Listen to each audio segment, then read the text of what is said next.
At 2:13 in the morning, your brain opens a little theater. The curtains rise, the projector turns on, and tonight's feature presentation is that time you said "you too" to a waiter who told you to enjoy your meal. The waiter is gone, the meal is gone. The building may have changed owners, but your brain has restored the scene in high emotional resolution, because apparently this is what the night shift considers public safety.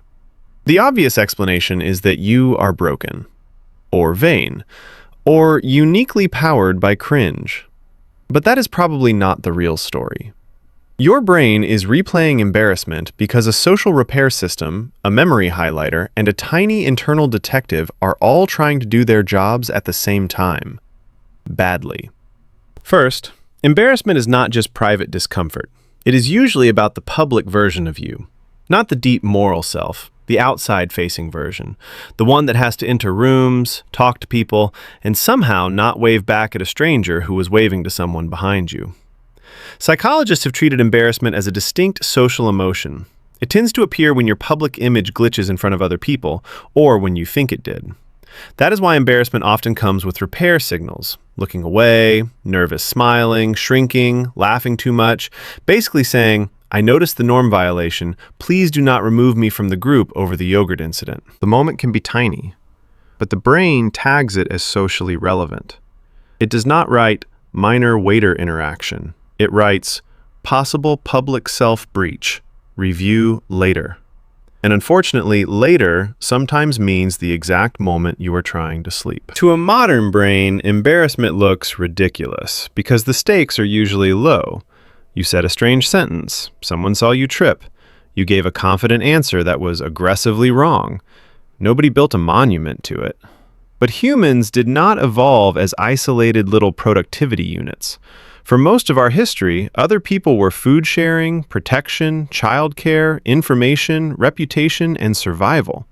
So the brain pays attention to social evaluation. In stress research, one especially powerful combination is being judged by others while feeling that you cannot control the outcome.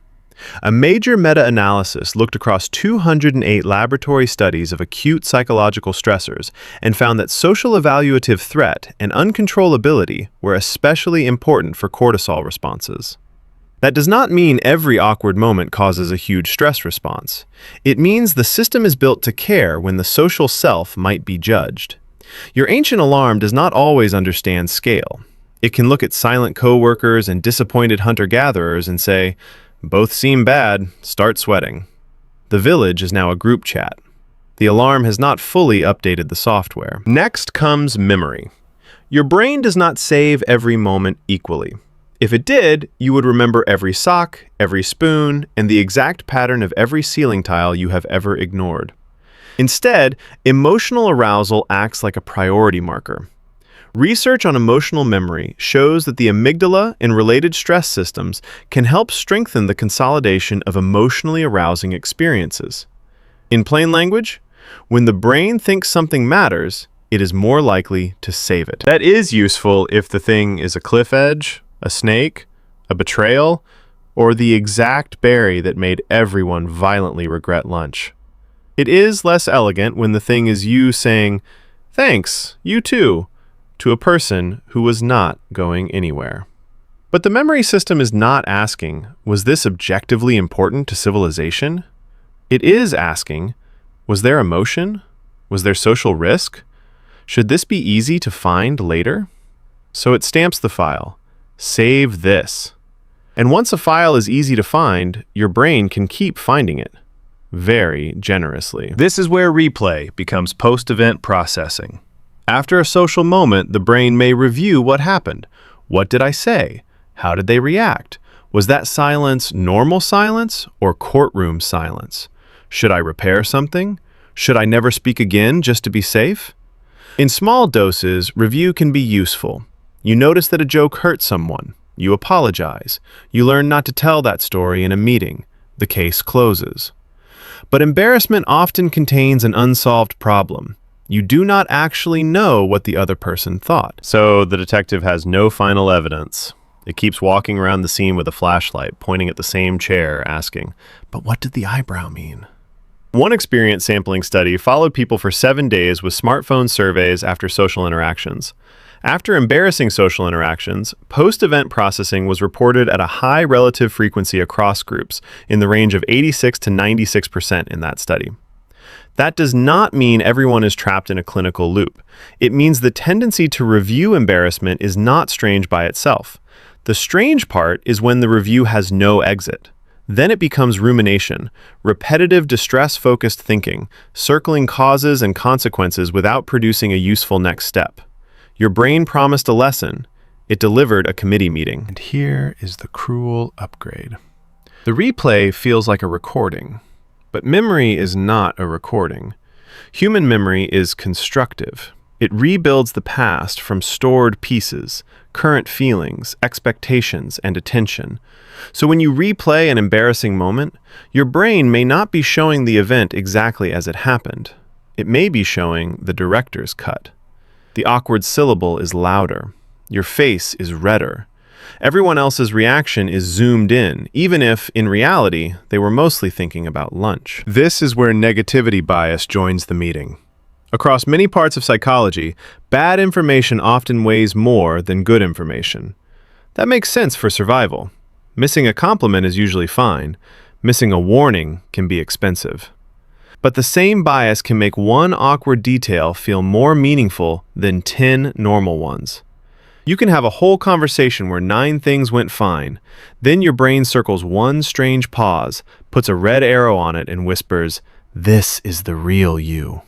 It is not the real you. It is a memory editor with a danger setting.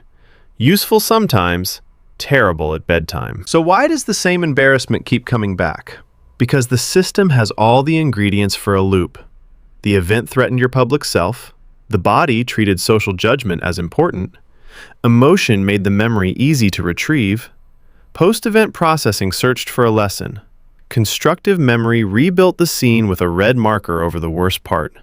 And the central question may be impossible to answer. What did they really think of me? If there is no answer, the brain may keep reopening the case. This is not because the case is important.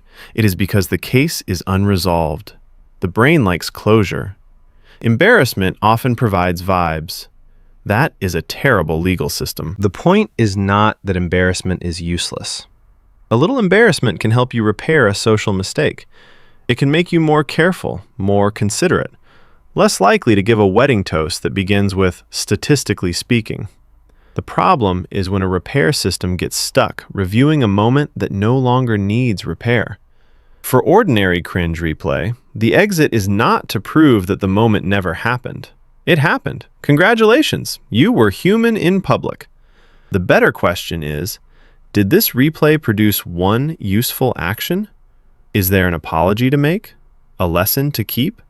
A realistic rule for next time? If yes, take it.